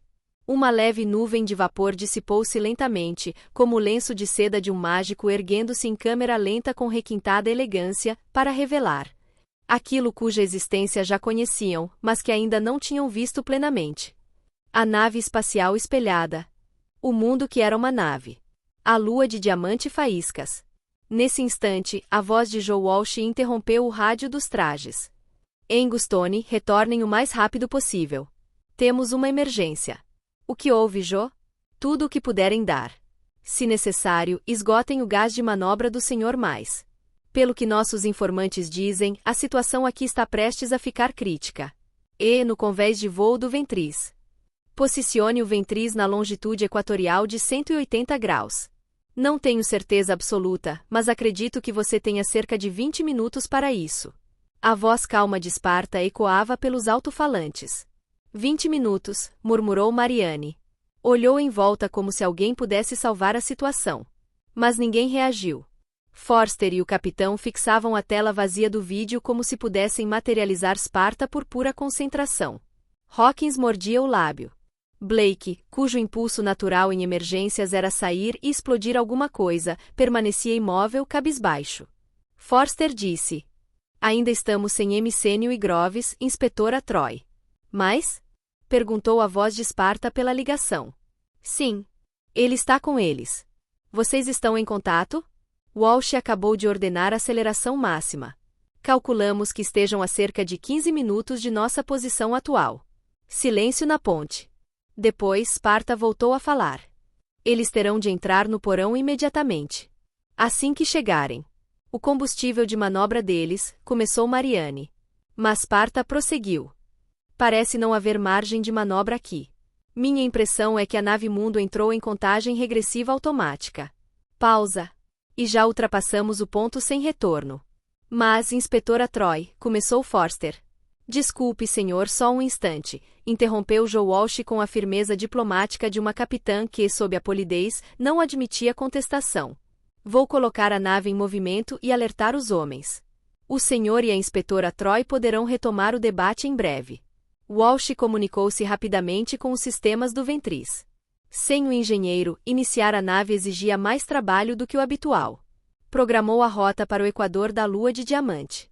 Apertem os cintos, senhores. Blake, sofá do engenheiro. Senhorita Mitchell, Sr. Hawkins, desçam. Preparem-se para a correção de curso. No instante seguinte, os foguetes de manobra dispararam como obuses. A vibração foi tão intensa que todos sentiram dor de cabeça.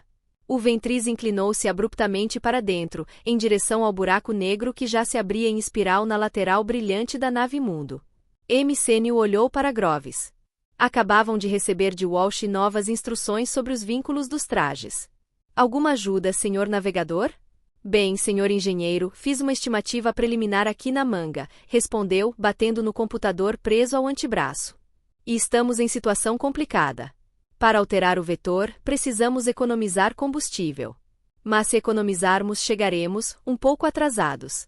Então não temos ΔV suficiente? Resume perfeitamente. Alguma recomendação?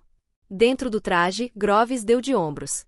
Minha sugestão é, potência total e torcer para que alguém tenha uma ideia antes de ficarmos sem combustível. Hemicênio lançou um olhar lateral ao prisioneiro. Imagino que você também tenha direito a voto, mas... Não que sejamos obrigados a considerar. Mas respondeu. Não importa. Pausa. Não tenho nada a acrescentar. E acionaram os propulsores, mergulhando em direção à Lua de Diamante. O Michael Ventris entrou na enorme cúpula originalmente explorada por Forster e Esparta a bordo do submarino Manta. O espaço, semelhante a uma catedral, era uma filigrana de tinta e prata, desenhada como por uma agulha de aço finíssima, pois agora estava cheio de vácuo, não de água, e sua arquitetura intrincada era intensamente iluminada pela abundante luz de Júpiter. Do chão, um feixe de mecanismos reluzentes, flexíveis e vivos como tentáculos ergueu-se para agarrar o Ventris e puxá-lo para dentro.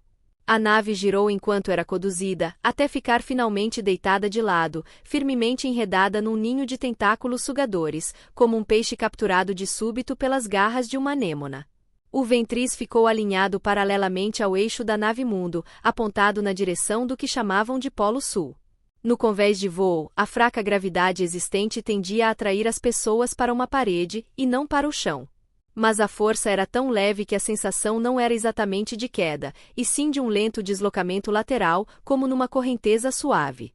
O Manta ainda tem combustível, disse Blake a Walsh. Posso ir até eles, abandoná-lo e usar o gás do meu traje para ajudá-los a voltar. Desculpe, Blake, respondeu ela secamente. Você gastaria todo o gás do seu traje e mais, apenas para alcançar a trajetória deles. Insisto em tentar, disse Blake, reunindo toda a dignidade indignada de que era capaz. Recuso-me a aceitar 4 baixas em vez de 3. Capitão. Se houvesse a mínima chance, Walsh foi categórica. 2 de seus companheiros mais antigos, seus amigos de longa data, estavam entre os homens que ela se preparava para abandonar. Mas não há. Faça as contas se quiser. Por favor, prove que estou errada. Forster, preso ao sofá pensativo, o rosto entre as mãos, permanecerá afastado da discussão. Agora levantou os olhos tristes para Blake. Faça como o capitão sugeriu Blake. Faça as contas. Senhor, o computador está usando estimativas de combustível conservadoras demais. Eu sugeriria que. Ou otimistas demais, retrucou Walsh. Faça as contas, Blake, repetiu Forster. Não inclua a massa demais. Walsh olhou para Blake em silêncio.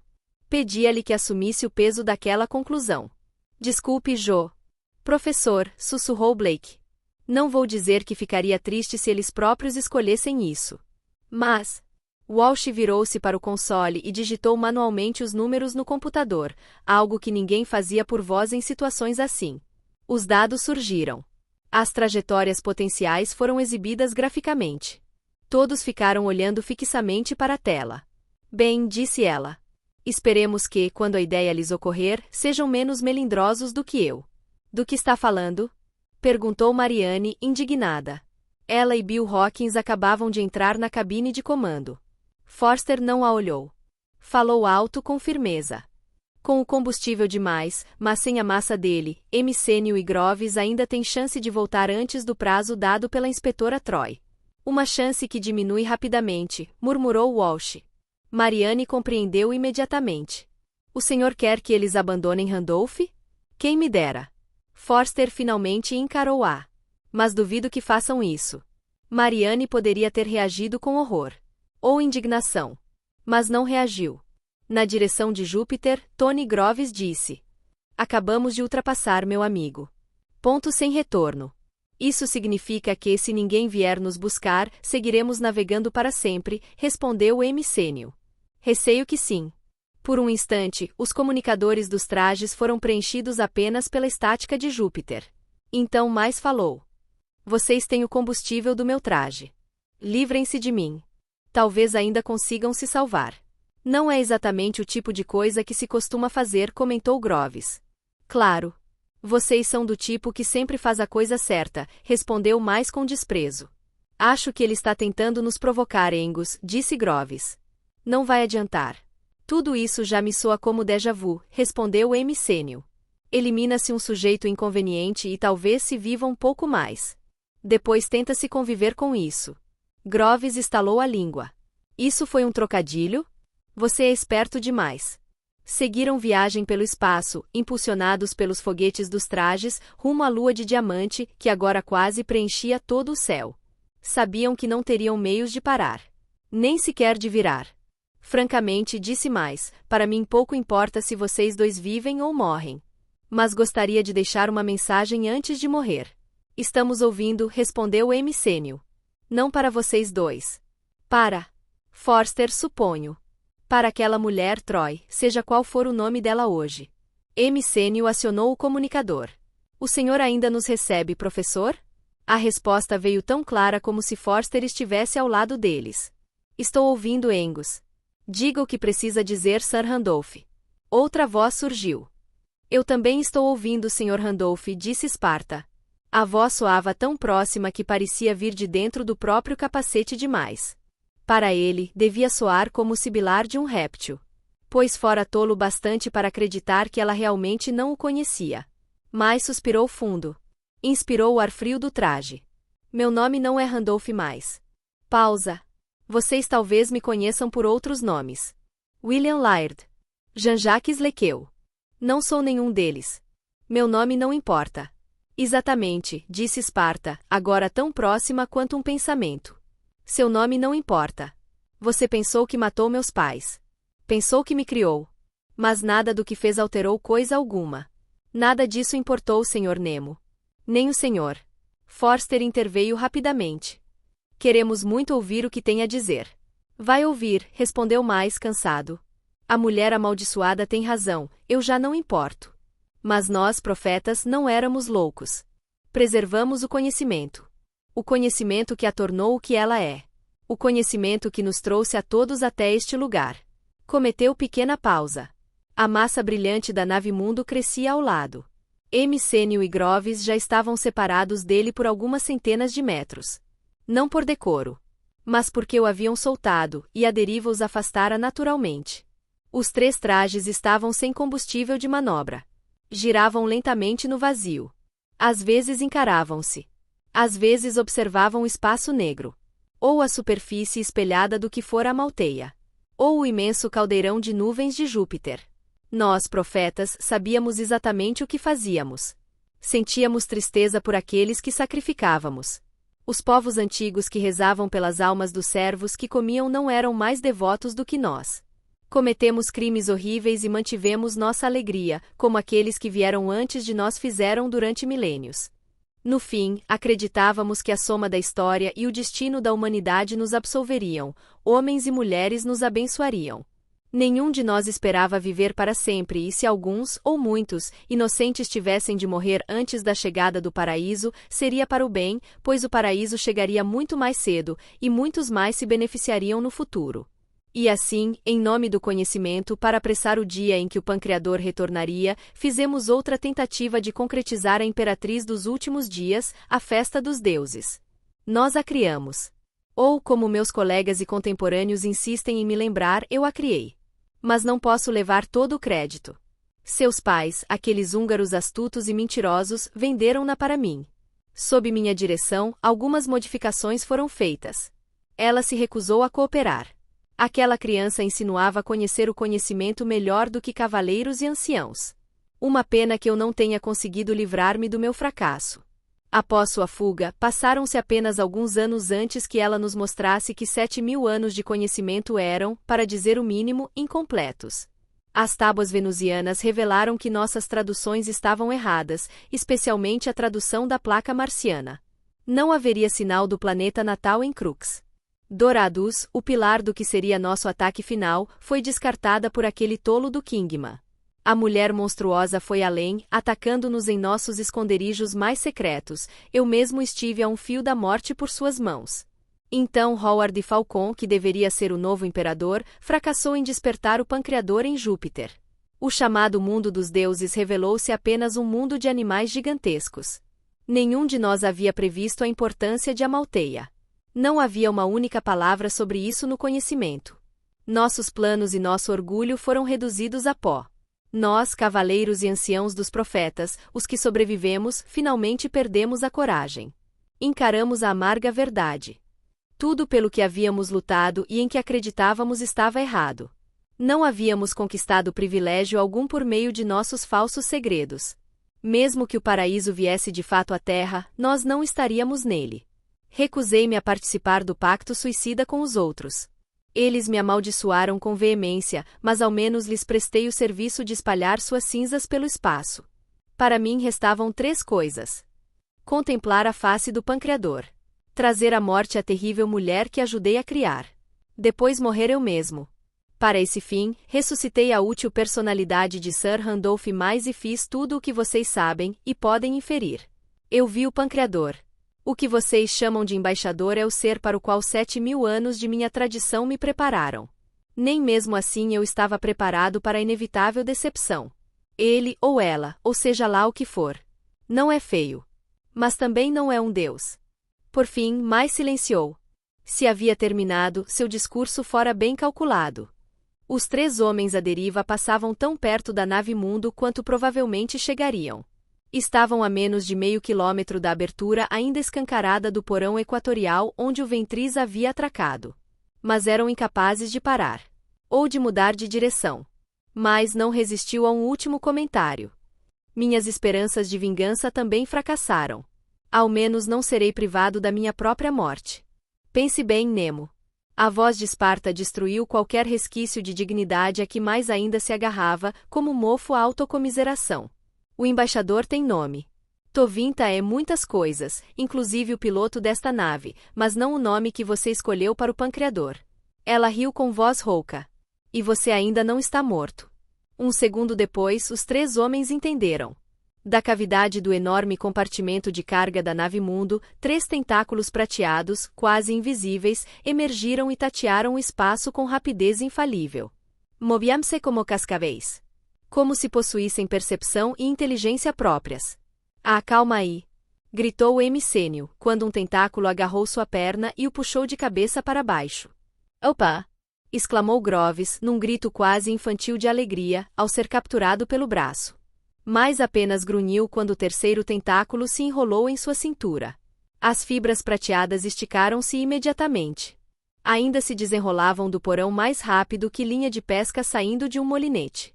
A diferença de velocidade entre nave e homens equivalia à de uma pedra bem arremessada na terra. Mas os tentáculos inteligentes não pretendiam despedaçar sua presa recolhendo tudo de uma vez. Em menos de 300 metros, os homens ficaram imóveis em relação à nave. Então começaram a ser puxados para dentro. A voz calma de Esparta soou nos comunicadores. Vocês serão levados à câmara de descompressão do Ventris, ela está aberta para vocês. Terão muito pouco tempo para se preparar para a aceleração, apenas alguns segundos. Não parem para tirar os trajes. Sigam direto para o refeitório e deitem-se no chão. Não posso dizer quantos GS atingiremos. Considerem qualquer atraso potencialmente fatal. Os tentáculos pareciam saber exatamente quanta aceleração o corpo humano podia suportar sem ferimentos graves. Puxaram com força. Enrijeceram a poucas dezenas de metros da abertura. Arrastaram os homens para dentro enquanto a cúpula já se recompunha. Lado a lado, os três atravessaram a abertura no instante em que ela se fechou, pouco acima de seus capacetes. O Ventris parecia absurdamente pequeno dentro de uma eclusa de quase 1 quilômetro de largura. Em segundos, os tentáculos chicoteantes empurraram os homens para dentro do compartimento de equipamentos aberto do Ventris. 2, 3. Depositados. Liberados. Os tentáculos desapareceram. Até mesmo mais, que acabará de pronunciar seu próprio discurso fúnebre, correu pelas escotilhas em busca de um local plano onde pudesse se deitar. O mundo começou a mover-se antes mesmo que se ajoelhassem. Mas Esparta, que certamente sabia o que fazia e pretendia apressá-los, superestimara as capacidades impressionantes da cultura X. Nem mesmo a nave alienígena podia deslocar instantaneamente um elipsoide de 30 km de comprimento cheio de água com aceleração equivalente à gravidade terrestre. A colossal coluna de fogo que rompeu do Polo Norte, apontada diretamente para Júpiter, moveu a nave lentamente no início. Apenas o suficiente para que o chão da sala de oficiais do Ventris voltasse a parecer chão, e não parede. Após alguns segundos, Engus Emicênio levantou-se para se acomodar melhor. Destravou o capacete. Atirou-o para o lado. Começou a sair do traje. Moveu-se cedo demais. Quando conseguiu liberar o tronco, a nave mundo acelerava a 1G. Quando a metade inferior do traje ainda prendia suas pernas, a aceleração já chegava a 5Gs. Ele já não conseguia sustentar o próprio peso. Caiu no chão acolchoado. Seu corpo afundou contra o tecido sob peso crescente. A voz de Esparta chegou aos capacetes de Groves e mais. Entendo que a aceleração continuará aumentando por mais 5 minutos e depois cessará. Até lá, já estaremos bem encaminhados para nosso destino. Groves, com o peito comprimido, conseguiu perguntar. Onde seria isso, inspetora? Não sei. Pausa. Mas presumo que finalmente vamos encontrar o pancreador de Sir Randolph. Na ponte da nave Mundo, aquilo que os exploradores haviam confundido com uma galeria de arte, o pequeno Esparta e o imenso Tovinta estudavam os murais vivos e luminosos, traçando seu curso a partir deles. Flutuavam próximos um do outro, girando e deslizando pelas águas do espaço de controle, comunicando-se com cardumes de incontáveis auxiliares, como se conhecessem há bilhões de anos e estivessem dançando na água para celebrar um reencontro há muito adiado. Mas, mesmo enquanto dançava com o alienígena, um acontecimento inimaginável, embora tantas vezes sonhado por ela, pensava em Blake, seu verdadeiro amigo, seu verdadeiro amor. Blake permanecia pensativo no porão do Michael Ventris. Pensou que devia estar envelhecendo. Muito envelhecendo. E, de fato, havia mudado. Quanto mais velho ficava, mais se tornava um adulto responsável. Durante toda aquela viagem, não encontrara sequer uma desculpa para explodir alguma coisa. Epílogo. Na base Ganimedes, monitoravam aqueles acontecimentos o tempo todo. Uma nave da diretoria espacial, um velho rebocador rangente, fora lançada numa tentativa quase simbólica de resgatar a expedição de Forster que, a essa altura, já se sabia estar em perigo após cessar as comunicações. Mas a erupção flamejante do ovo prateado surpreendeu todos os observadores. Em Ganimedes, na Terra e em todos os mundos habitados, viram os motores titânicos se acenderem. Viram o núcleo de uma lua mover-se contra a força colossal de Júpiter. Acompanharam sua trajetória, esperando que ela deixasse o sistema solar em direção às estrelas distantes. Primeiro veio a suspeita. Depois, a descrença. Por fim, o espanto. Só então aceitaram aquilo que os próprios computadores mostravam. Em Ganimedes, o comandante observava tudo com expressão sombria e inflexível. Tarde demais, localizara o último dos profetas. O último infiltrado na frágil estrutura do Conselho Espacial, na costa do oceano sem costas. Tudo o que aqueles conspiradores envelhecidos do espírito livre ainda pudessem revelar tornará-se irrelevante diante do futuro que agora se desdobrava. Na Terra, Ari e Jósef assistiam ao espetáculo. Lágrimas escorriam dos olhos de Ari. Lágrimas de alegria. Lágrimas de raiva. Pelo simples fato de aquilo estar acontecendo. Porque sua filha ajudara a tornar aquilo possível. E porque fora excluída de tudo aquilo. O que restava de Amalteia. Seu núcleo reluzente. A nave mundo. A lua de diamante. Não seguia rumo a algum ponto em Crux. Estava a caminho de um encontro com a Terra. Fim do livro. Contribua com o canal para que possamos continuar produzindo audiolivros. Doe em livepix.gg/eaudiolivro.